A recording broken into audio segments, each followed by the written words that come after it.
What's up, everyone? I hope you are all having a fantastic day. To get us started in today's video, we've got a tweet from John Deaton. He shared a tweet by Digital Asset Investor. We can see that he's claiming that what was shared in the video is not what Nick Barafato was told by Alderati himself at Ripple Swell. Now, if you're curious to know what happened here, we can see the meta lawman in that clip claiming that the judge's decision won't matter as much as there's more layers to the whole situation. But it seems like John Deaton feels differently. We'll talk about that shortly. But first, listen in.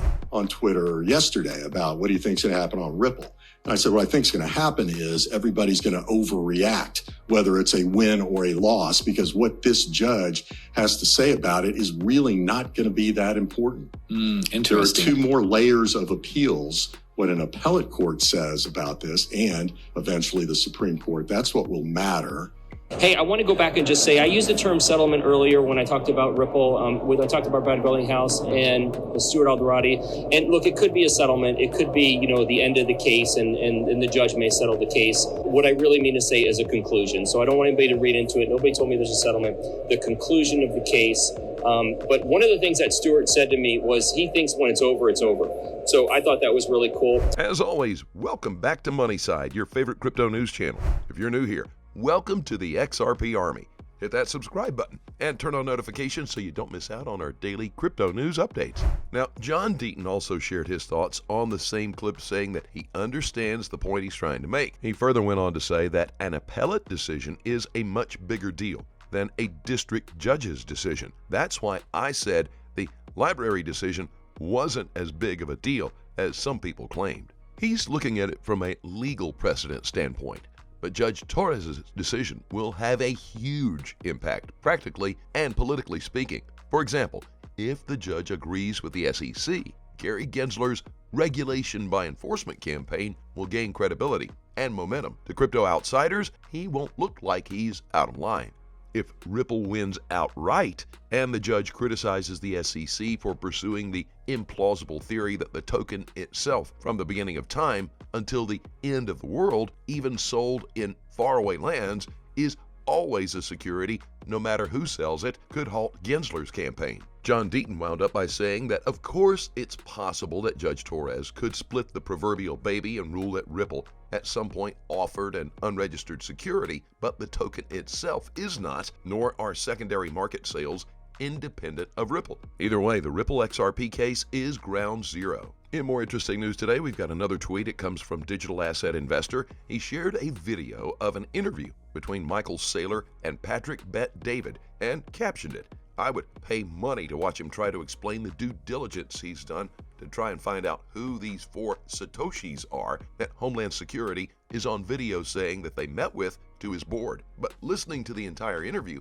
makes us wonder why Saylor is coming for XRP that strongly and not Ethereum. The Eaton here, the lawyer representing Ripple. What are your thoughts about what's going on with Ripple and how he is handling the Ripple case? Ripple's an unregistered security. It's pretty obvious. There's a company. The company owns a bunch of it. They sell it to the general public, but they never took the company public. There's no disclosures, right? So the SEC's position is you're selling an unregistered security. It's a crypto token, right? Just like Ethereum is an unregistered security. It's controlled by a few people in the Ethereum Foundation and Consensus. Fair. Then here's just a like question. FTT, just like Solana. Perfect. But here's a follow-up on that, They're all Michael. unregistered securities. Here's a follow-up on that. Right. I don't own a single Ripple, just so we know. So full Yeah. disclaimer, I'm not a Ripple guy. But if both of them are unregistered, why target Ripple and not target Ethereum the way he is targeting Ripple? And by the way, this is coming from a guy that owns Ethereum, not Ripple. Yeah, I think the best thing for the world would be if the SEC pretty much shut down all of it. It's all unethical, right? I mean, the Bitcoin position would be Bitcoin is an ethical commodity. All of these other altcoins are unregistered securities. They're all just equity tokens issued by a company in order to get around going public, and they're committing securities fraud. Ethereum included. Of course, especially Ethereum. Ethereum's got $20 billion of ETH token locked up in the staking contract right now, and there's a couple of people that may or may not give it back to you ever. Now, isn't that the definition of investment contract? If a bank took $20 billion of your assets, froze the window, and said you can't have your money back ever, maybe in the year 2024, we're not sure. We're just going to keep it. We may actually give you interest on it. We may take it all. We may slash it. More updates today. We've got this clip shared by Digital Asset Buy on some of the things that Sam Trabucco, the ex-co-CEO at Alameda, shared in the months leading up to the collapse of FTX. Something is definitely brewing here. Our models for like various coins have betas to each other, especially to Bitcoin. There maybe something like some big thing happened. Like maybe there's like news in XRP, like the SEC stuff from like winter of 2020 or whatever that was. Yep. That might like immediately tell me, oh, like I expect the Bitcoin beta to change substantially over the next few hours. And being able to interact with our models in a fast way to tell them about that can be a pretty big determiner of profit. Mm-hmm. So you have like a 0.5 beta to Bitcoin with XRP, and you see this news, and you know it's going to move way more than that. You shift that quickly in the model. Yeah, exactly. And there are ways to automate some of this.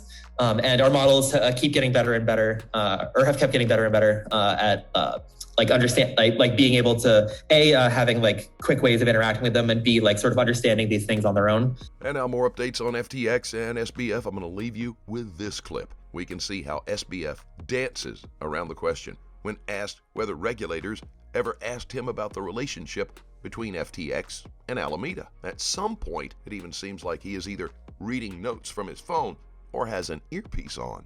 I want to just really like zoom in on this idea of special access, because you said to the FT this week that Alameda had special access.